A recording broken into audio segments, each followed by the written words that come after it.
You feel nervous Yours now? because it's like a real TV program, yes? Yeah, it's like Silly Conversations, the podcast. Your host, Denzel Mills. Okay, I'm going to start podcasting people. Today we have a person who's never been a student of mine, a person I've only met twice now in all this time, but I think she's very interesting and I'm sure she has some interesting things to tell us as well for your fantastic entertainment.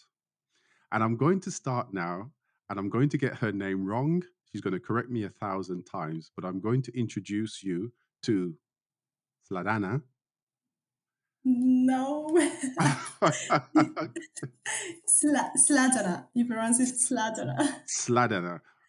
Like We G. can see how many times I get this wrong. Sladana. Okay. So I'm going to introduce you to Sladana, and she's going to introduce herself to podcasting world. So, my friend, welcome to Silly Conversations. How are you? Thank you, Denzel, for inviting me here. So, yeah, my name is Sladana.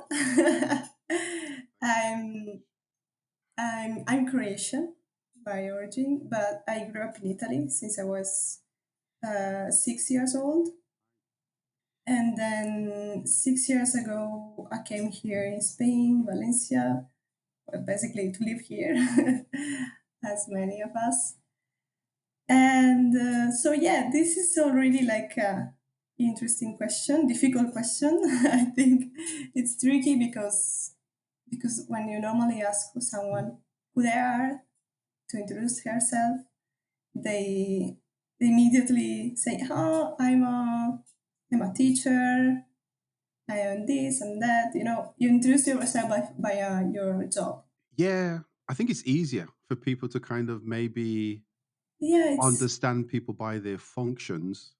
Mm-hmm, And I think sometimes people like that idea because obviously, if you're, I don't know, an engineer or a lawyer, mm-hmm. it sounds very nice as well, status wise.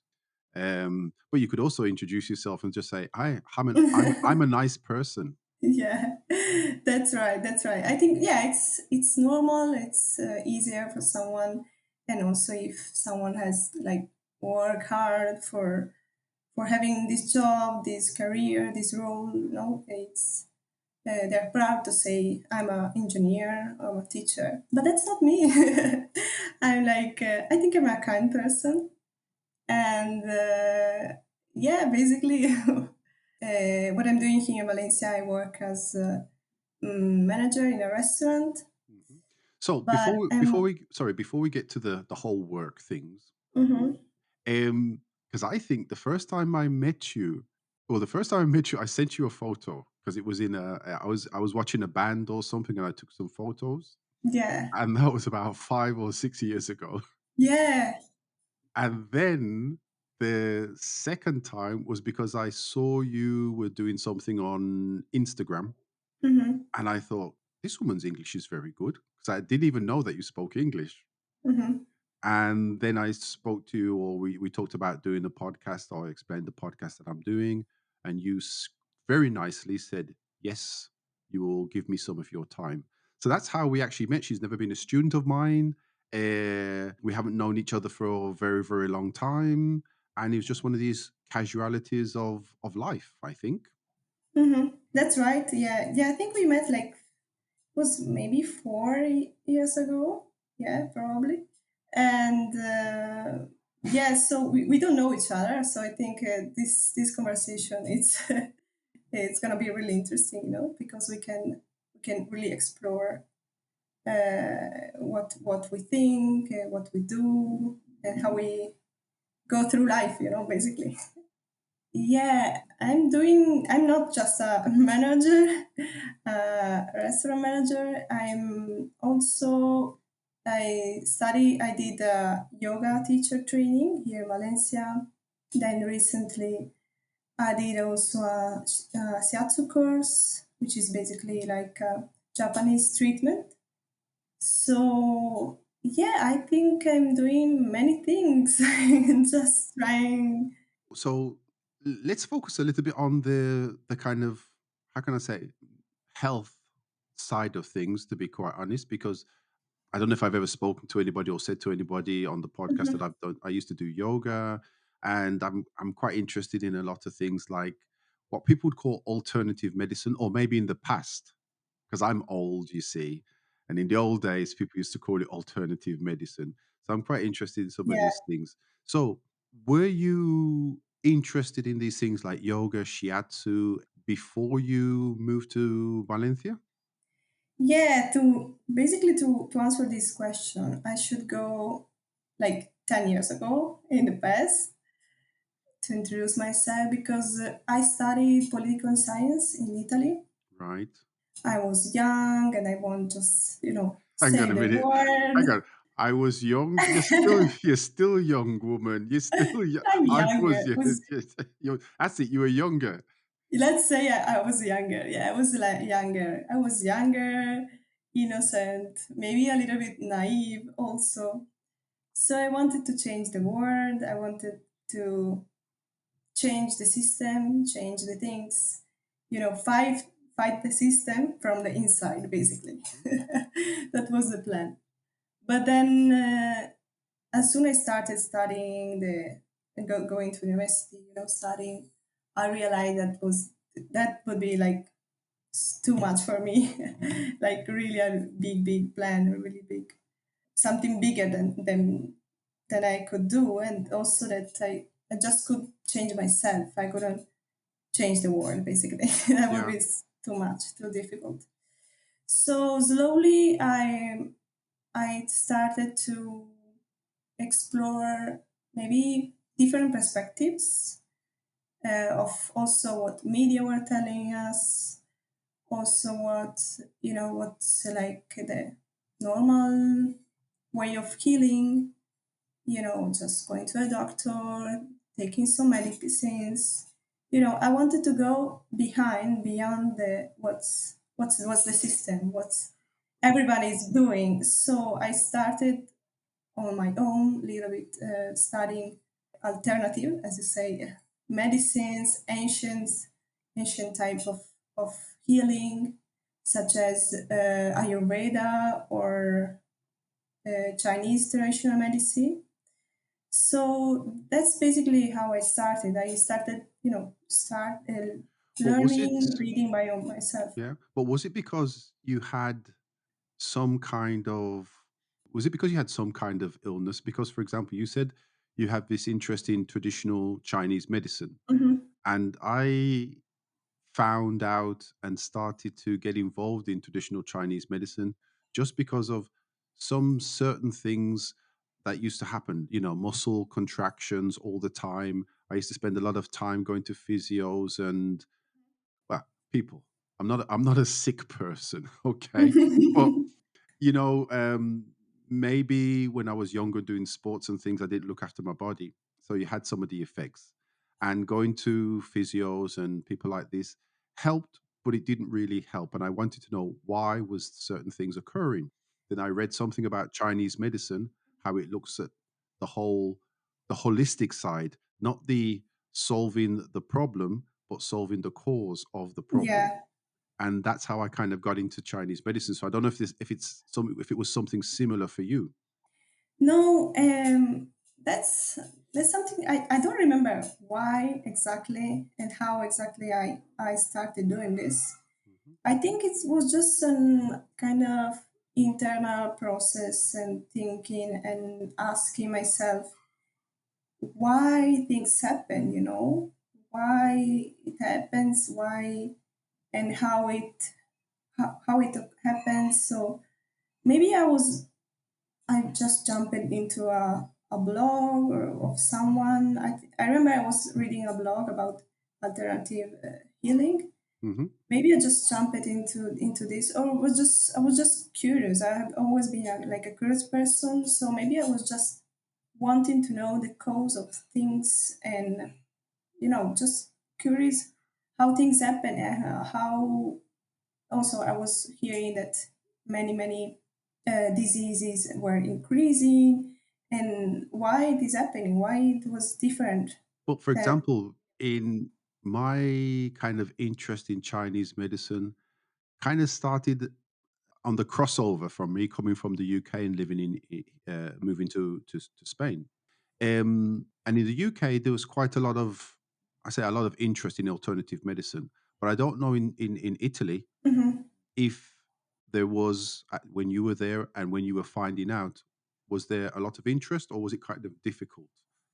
Well, no, yeah, maybe there was. It was just a starting point where I think it wasn't that common. Everybody goes to a doctor and they prescribe you medicines. But I was also younger, let's say younger, so I couldn't even get in contact with that many people around this field. But I think I just did it through internet. I was just looking for alternatives because I was realizing, when you take some medicines, they always have some, how I say, Like the side effects the or, side effects. yeah. Yeah, and yeah, I just wanted to explore a different way of things, and also because I think I was that's how I am. I was being like curious of trying, experimenting different things. But at that time, with the people around you, because obviously it sounds like you were saying you were trying to find a little bit yourself. Yeah, And then we have people around us who fit into the stereotype things, basically what is normal in society. So trying to find a little bit about who you are or your interests, was it difficult for the people around you, family, friends, brothers, sisters? Did they think you were going nuts or something? yeah. I think that's exactly what was happening. Also because I growing up as a immigrant kid, I always felt like different. So when I was younger, like a little child, that was really difficult for me. When you're a kid, you want to integrate with other people, with other kids, and be part of a group.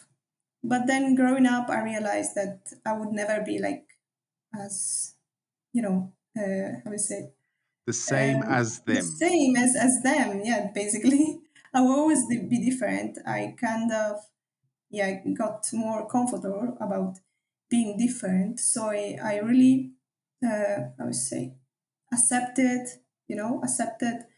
and I was good. I was good. I was okay feeling different. So maybe I wanted like really going really different, even more different than other people. So I wanted to be more alternative than other people, not going. Podcasting people, you don't see these things, but we had some technical difficulties. And hopefully, we have the first part of the recording. We were talking about the whole idea of getting involved in traditional medicine or alternative medicine. Yeah, but remember, you were saying it was just a bit strange in terms of maybe your friends and family were looking at you and thinking, Yeah, I mean, it wasn't. I first of all, I wasn't like afraid of sounding strange to people because I was talking about these things. mhm, Because I was being like, different from other people, different from kid. Because as I was growing up as a immigrant child, I got to be comfortable about mhm, being different. So I was just generally interested in alternative and traditional healings. So yeah, I just started learning, reading some stuff, and applying in my life, or my health. I mean, my and also my ex boyfriend. He was just like how do you say mm, somebody to practice on. somebody to practice on exactly. So I was, but not just him. So he wasn't my. So yeah, I was started to learning about this and talking about this Yeah. with my family, with my mom, and they actually like it.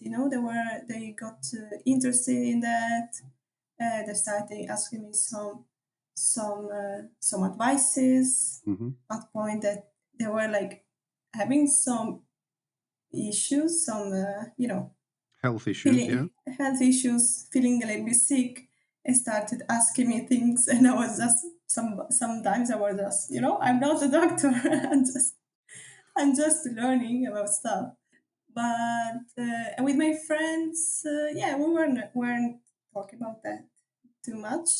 But it was interesting because before I was using medicines, and since I started using herbs and different healing, they were like, "Whoa, something."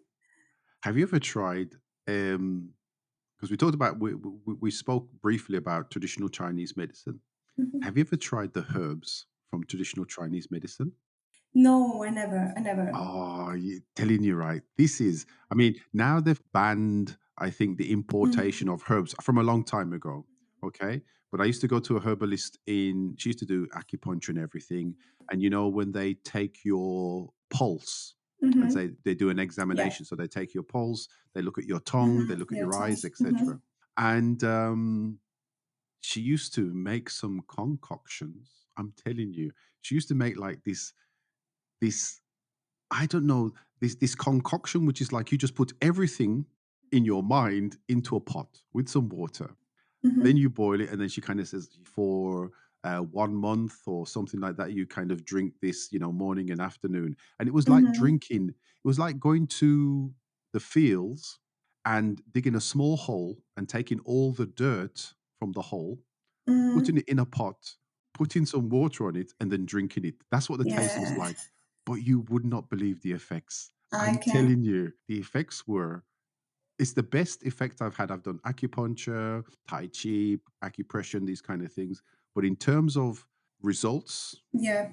Chinese herbs, for me personally, maybe some other people haven't had so much good results, but for me, it was like fantastic. Yeah, yeah. Recently I heard about a girl, a friend that tried traditional medicine when she was living in China, Hmm. and the healing effect were like so amazing, so amazing. Also because she had this disease, this, let's say, this problem for her entire life. So hearing her like how it went and what she was taking, and that was really disgusting, but the healing was impressive. So yeah. Yeah, it's like the balance though, because I mean something physical. If you have a torn muscle, if you have maybe something which needs an operation, that kind of thing obviously Yeah. is not going to help. If you have maybe consistent things, and maybe there's like an imbalance in the body, because they talk about the yin and yang, and each organ has its own energy, Exactly. and it's about balancing those energies across the different parts. It's the kidney or the spleen. I think in Spanish it's el bazo. I'm not too sure. And the lungs, and balancing those energies, and Exactly. then basically looking at the person holistically. Yeah, because that's the point. Because I think Chinese medicine or Ayurveda or any other traditional medicine or in holistic medicine, it's good on really the preventive side and also understanding the whole body. Also, especially maybe some how to say disease that have been there for a really, really long time. Yeah. But when So you have like a broken leg, that's when you need like Occidental yeah. Eastern medicine. So you have started training in terms of Reiki, Is shiatsu. shiatsu. Yeah, that's Japanese. And the Japanese thing, term. I've never.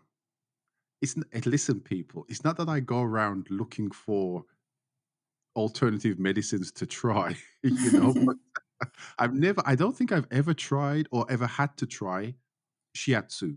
So explain a You, little bit about that. it's interesting because when I started the training, I never tried shiatsu.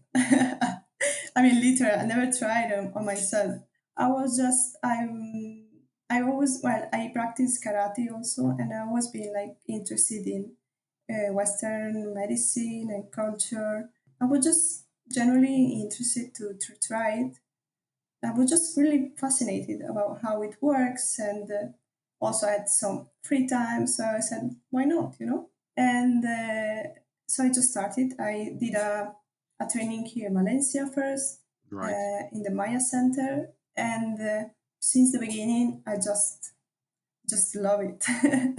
I felt that is something really that can be part of myself, can be Hmm. part of my life. That's something that really resonates with me, and because it's different. It's something really, it's really gentle, but it goes in deep, Yeah. and that's. You did the training. So, first of all, you speak Croatian and Italian and Mhm, English and Spanish.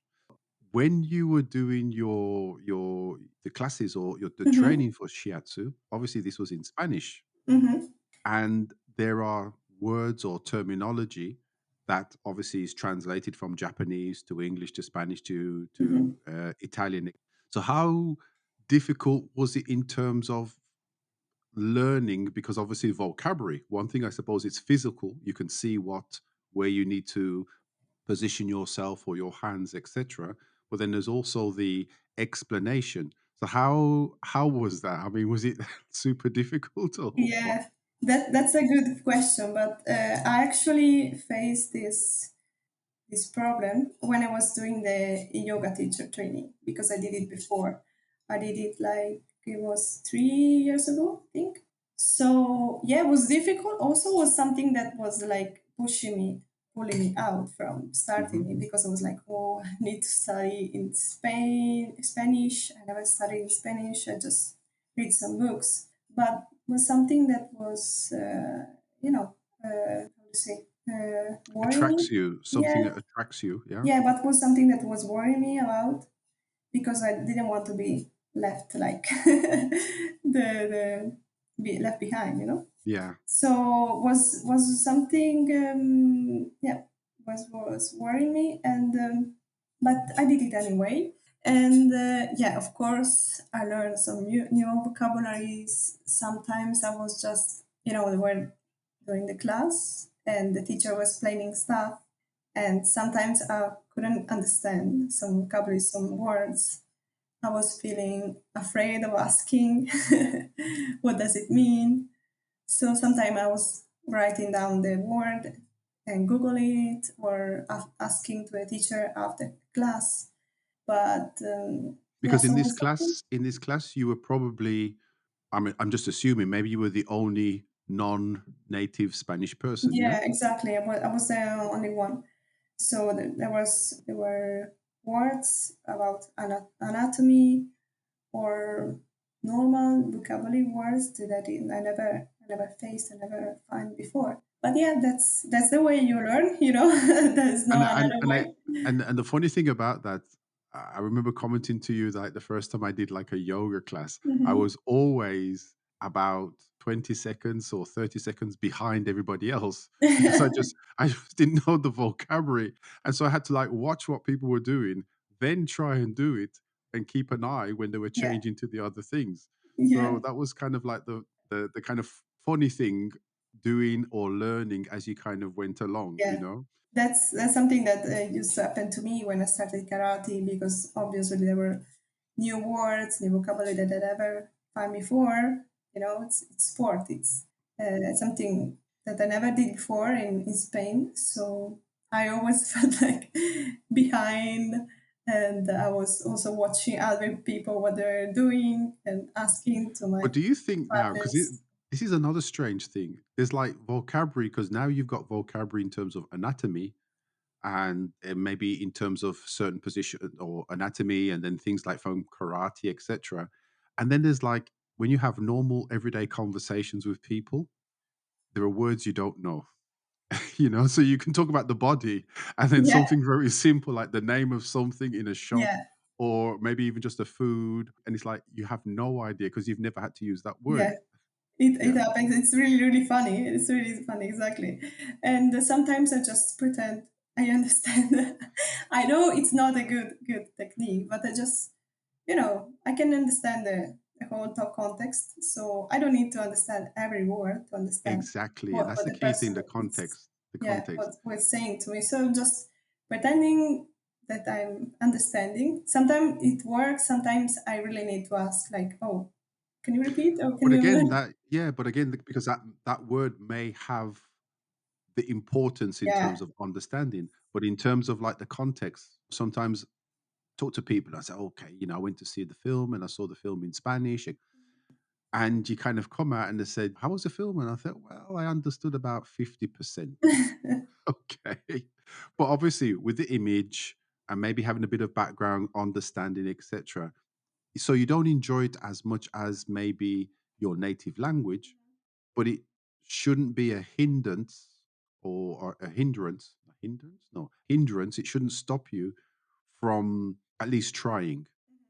And sometimes a lot of people say to me, "Oh, well, I don't understand anything." And it's like, well, because you're trying to understand every single thing rather than understand the context of what's going around. And that's the most important thing, I think, Yeah. as adults. I think as adults, especially when we're learning a language, we need to kind of understand that we don't need to be or we can't be the expert we are in our own language, in our own profession. Yeah. We need to kind of step back a bit and try to look at things contextually because that's how we learn. Yeah. That is something that always like worried me because in my adult life, at least since I'm here, because especially in the beginning, I was struggling understanding people because, especially because they were, speaking another vocabulary, another slang that I didn't learn on books. So Because at that's because you're work, young. That's because you're young, you see. You're with all the younger people now, and that's why the young people use different vocabulary and slang. yeah, Yeah. like flipar. I couldn't understand what it means flipar, and it's really funny. Flipar en colores. I mean, what? Exactly. It was so funny. So at the beginning, what I was doing was like basically pretending that I was understanding. And then when nobody was watching me, I was Googling, I was searching on the internet, what does it mean? You were saying, "I'm just gonna go to the bathroom." You just go to the Yeah, bathroom and say, "Google, what's exactly. the flipping colores mean?" In yeah, in the middle of the service, in the middle of the work, I was just searching on my phone.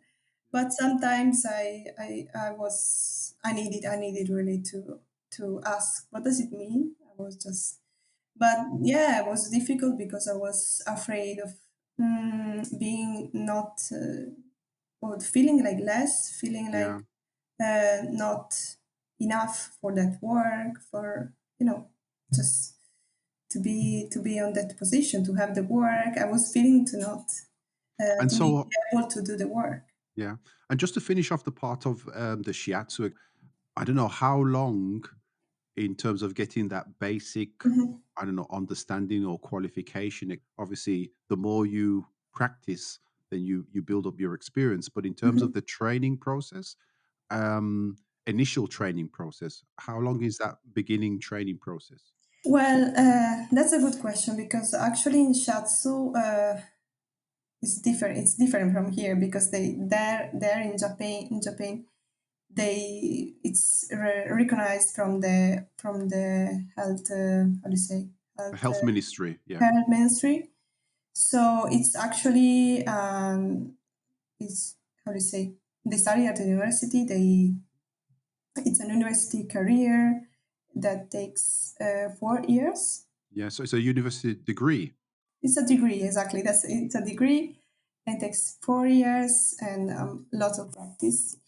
Here in Spain, well, I started here in Valencia doing like a basic course, and then last year, no, I mean this year, I started studying in Madrid at the Escuela Japonesa de Shiatsu, which is a Okay. really really good school, and it's recognized by the Shiatsu University from Japan, and it takes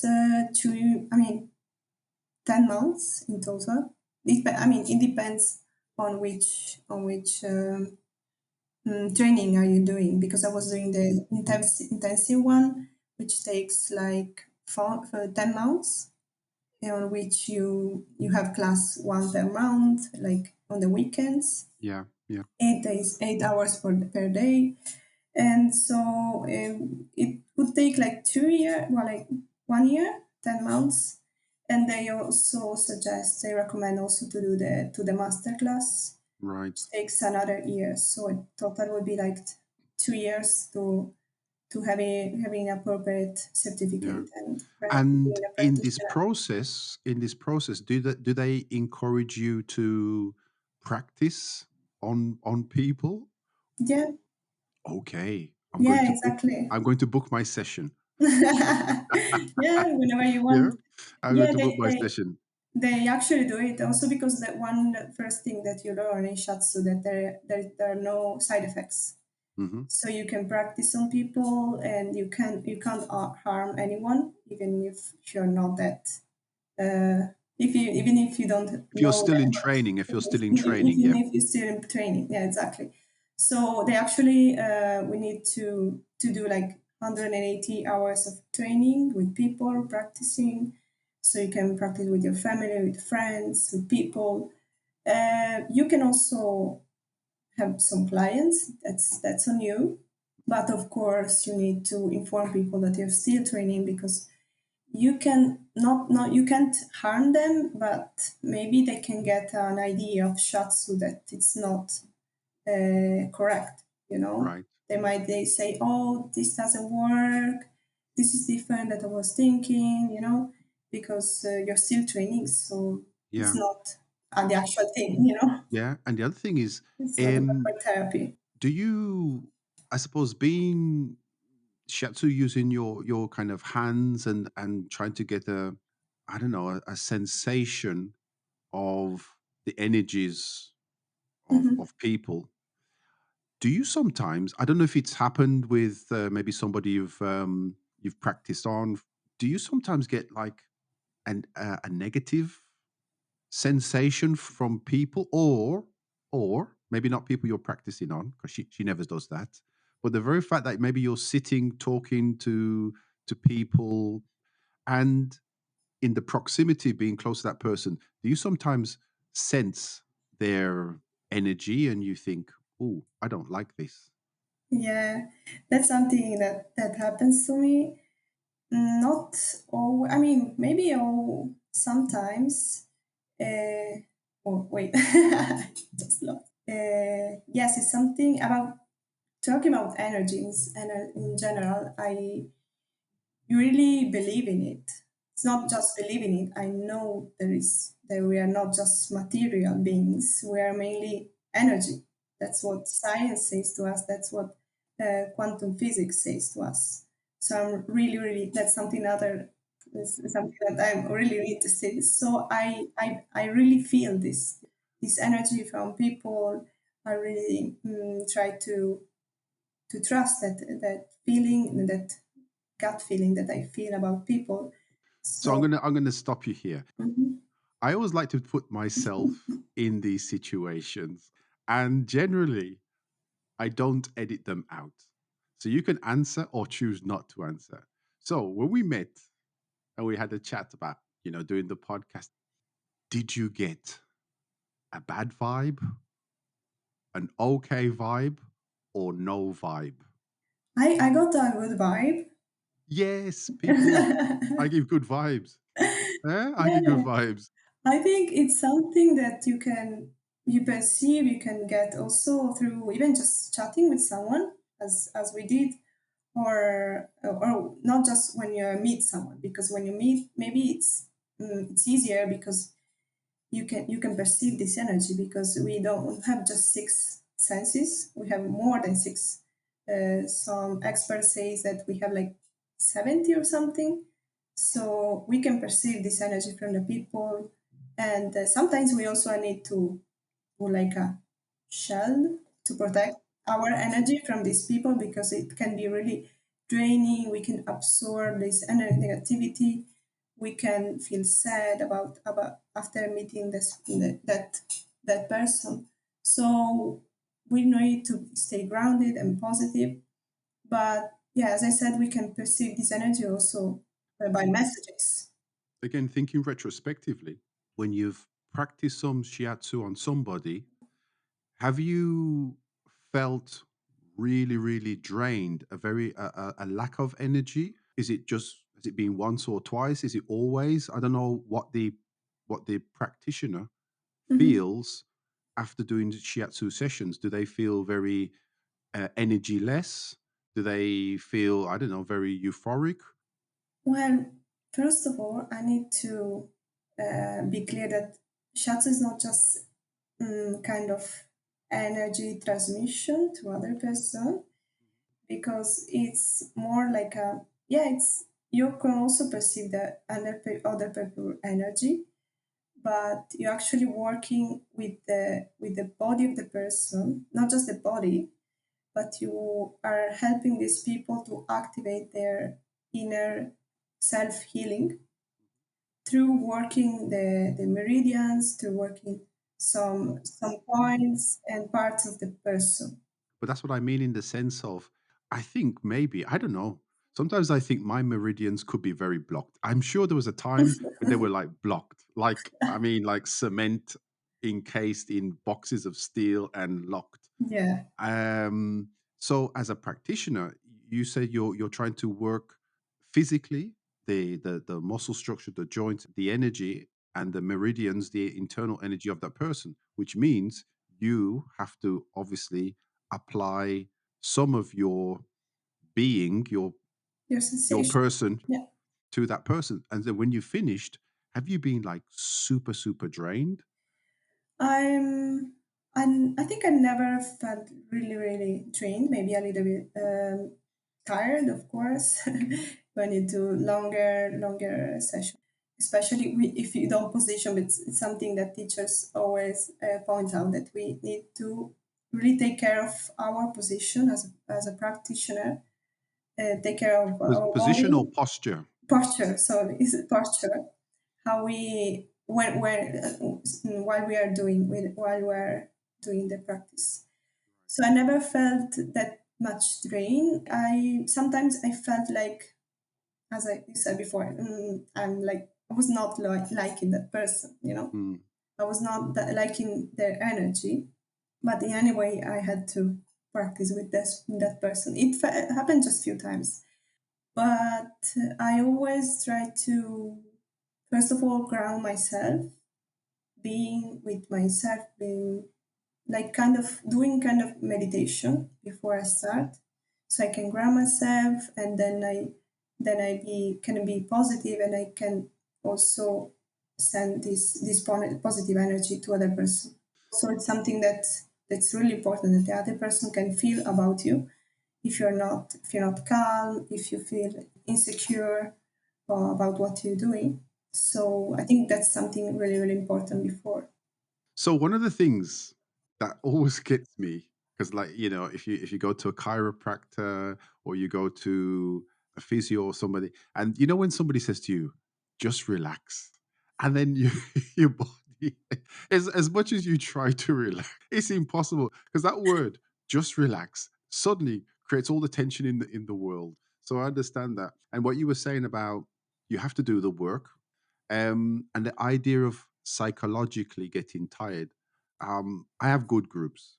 I've had one or two students who, that I haven't really enjoyed going to and doing classes Hmm. with. So that's the reason why I asked you that question, because go from one person to another person to another person, and there are times when, one or two times when I really haven't enjoyed teaching somebody. Yeah, Okay. yeah, I can feel And that. and even though maybe I'm not physically manipulating the person or physically doing something myself, that's kind of psychological hard work just to get somebody engaged, and you do it week in, week out for a whole year. It's a Hmm. killer. It's a Yeah, killer. And then you, at for least you have you. other people then that give you the energy. So you find someone else that gives you the energy and Yeah, makes that enjoyable. So it's kind of hard work dealing with people. yeah, Yeah. it's really hard work with dealing with people. Unfortunately, doing shots, I never had that much struggle, and also people, in general, they did really just enjoy it. That Yeah, yeah. there would never be happen that one person told me, no, I didn't like it. They really enjoyed, and people just felt really relaxed, and yeah, Good, they just good. enjoyed. So, podcasting people. When?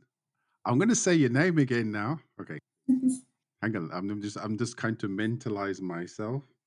Salanda. No, repeat your name, please. Okay. I mean, it's easy. Okay, no, it's not easy. I know it's not easy. So, Sla, ja, da, ja, da, ja, ja. like Oh, it's ja. ja. Yeah, Sla, jan, na. slajana, Exactly. Sladana. Exactly. slajana. Okay, Sladana. Ladies Yeah. and gentlemen, this is my first class in how to pronounce in Croatian. Okay, she will be back next month for another class to help me to say a full sentence. When Sladana becomes a professional and she's qualified, she will come back and she will then promote herself on the podcast. And you all go to her, everybody, all 25 listeners.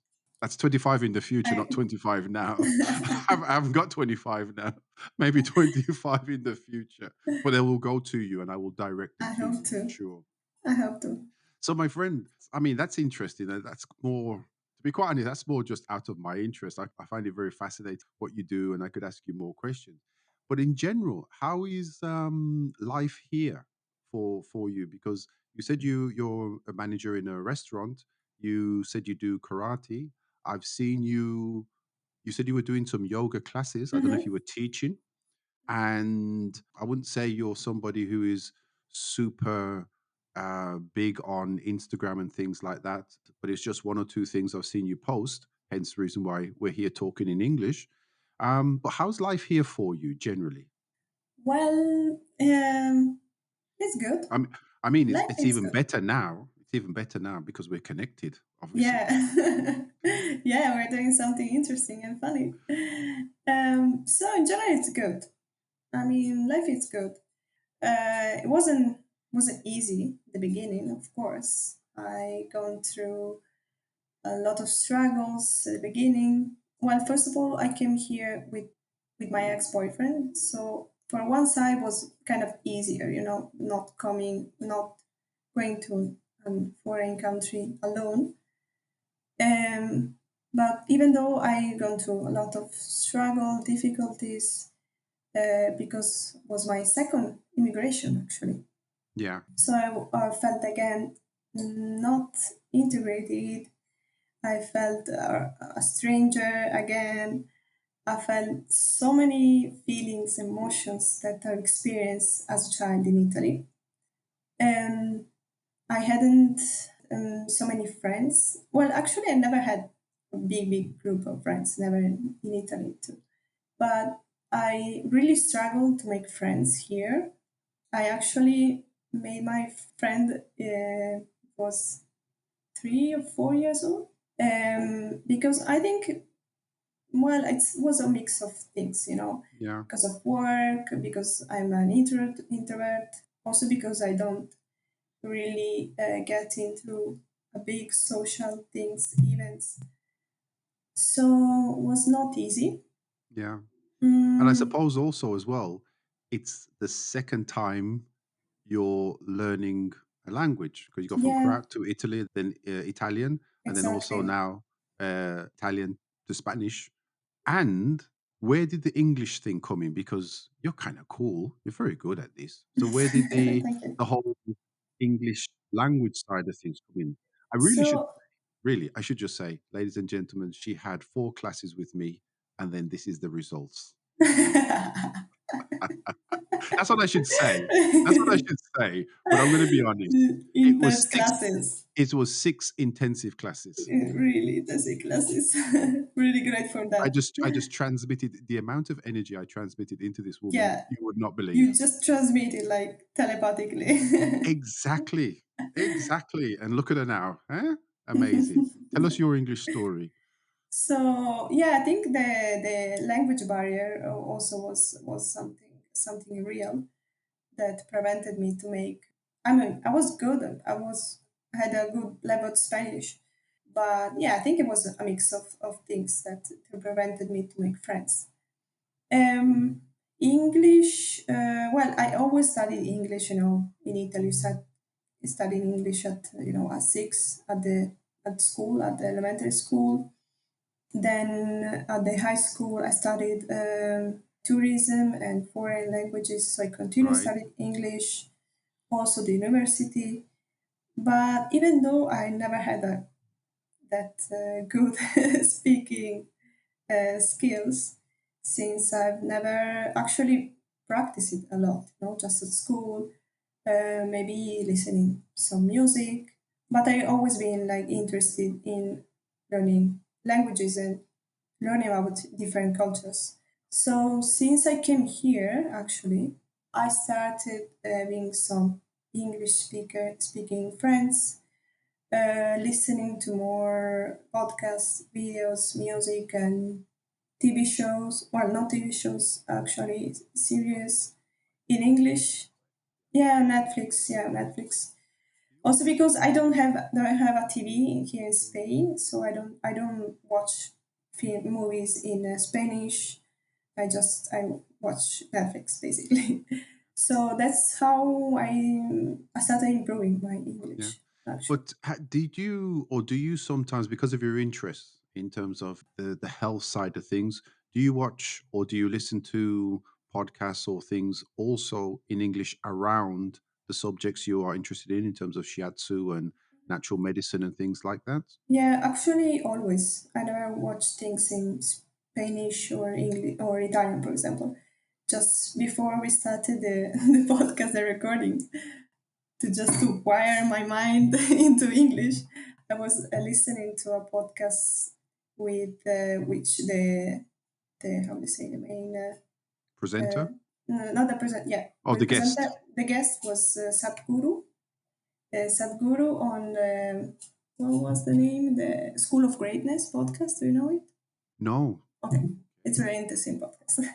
You should Okay, watch it. well, You should listen yes, people, School of Greatness it. podcast. Some competition for you.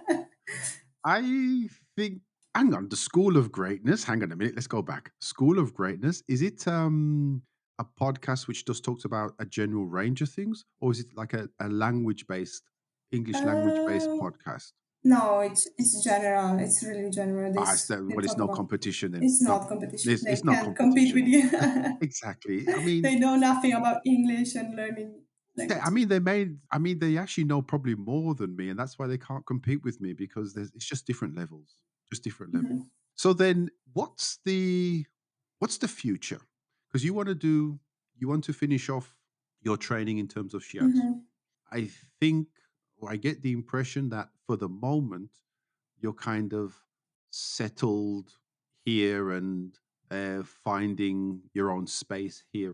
So I don't know what does the, let's say, near future look like, mhm.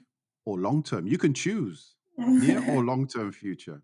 Your choice. Yeah, that's a good question. I actually struggle a little bit about making big plans, long-term plans. So for now, I feel comfortable here in Valencia. Sometimes I thought about going abroad or going to another city in Spain and experiment life there because I've always been curious about the world, exploring the world, traveling, not just traveling, but just really living there, living life through another perspective, and so learn about another culture by living there.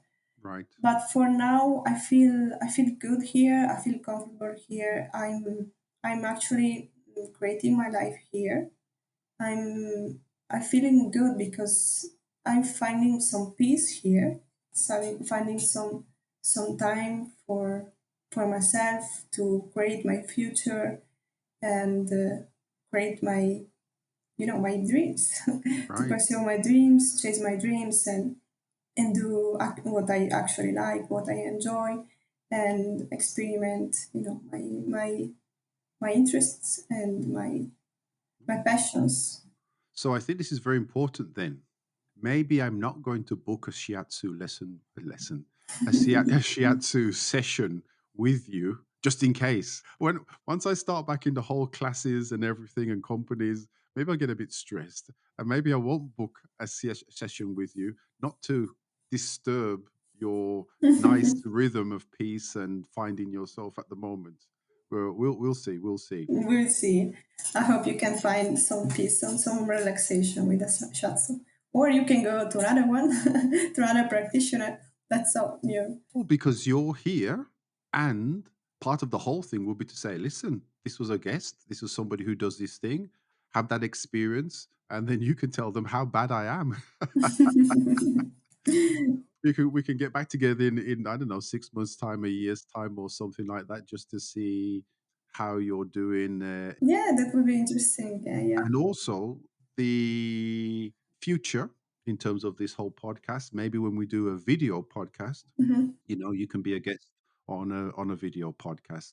Just to kind of finish off, because we've planned a certain amount of time. I think it's been really, really interesting to find out. To be quite honest, we could talk for a lot longer, but like I said, I like to keep to my times, and I want to thank you very, very much for your time. It's been super interesting, and there's still many more things I want to know. And also, I think off camera or off air, I'll tell you even more about my experience with the Chinese herbs. It's like really cool. At the moment, you're happy. You're in the process of finding yourself. You have your activities. We haven't talked about your work, but anyway, but you have your activities and you have your job and you are finding your space here in Valencia. Yeah. Yeah, exactly. So yeah, I'm also so happy to be here. So glad to have this opportunity to have this conversation for you with you. And of course, I'm also interested about you. Maybe sometimes I'm gonna do some We, questions to you. we I'm could do gonna interview you. we could do that's a good idea. I haven't thought about that. We could do the reverse. Yeah, We could do the reverse. that would be interesting. I would have to vet questions first, though. Let's see. I'm gonna ask. Oh, that's a good idea. I haven't thought about that, to be quite honest. Well, that is something to kind of consider. I think we'll kind of call it a day here. It's been very, very nice, very, very interesting. Thank you very much for your time. And I think I do like the idea of reversing the the narrative, to be quite honest. So I think it's gonna be interesting. I think it will be interesting, and it could be something very soon. And Mhm. podcasting people, if I do go for a shiatsu session, I will tell you about it. And if I'm super energetic, it's because of this woman. And if I'm just slow and negative, it's because all my chakras are blocked completely, forever, for life. Thank you very, very much for your time. We'll be in touch. And remember, Yeah, of all course. this from just taking a photo and giving you a Yeah, photo. that's really interesting. Yeah, that's where everything happened. Exactly. Thank you very much for your time. And we'll catch up and we'll see you soon. Mhm. Thank you, Denzel. Thank you for your time. Hope you have a good day. The voices and the names have been changed in this podcast to protect the wicked. For any grammar, information, or correction, please ask someone else, not me.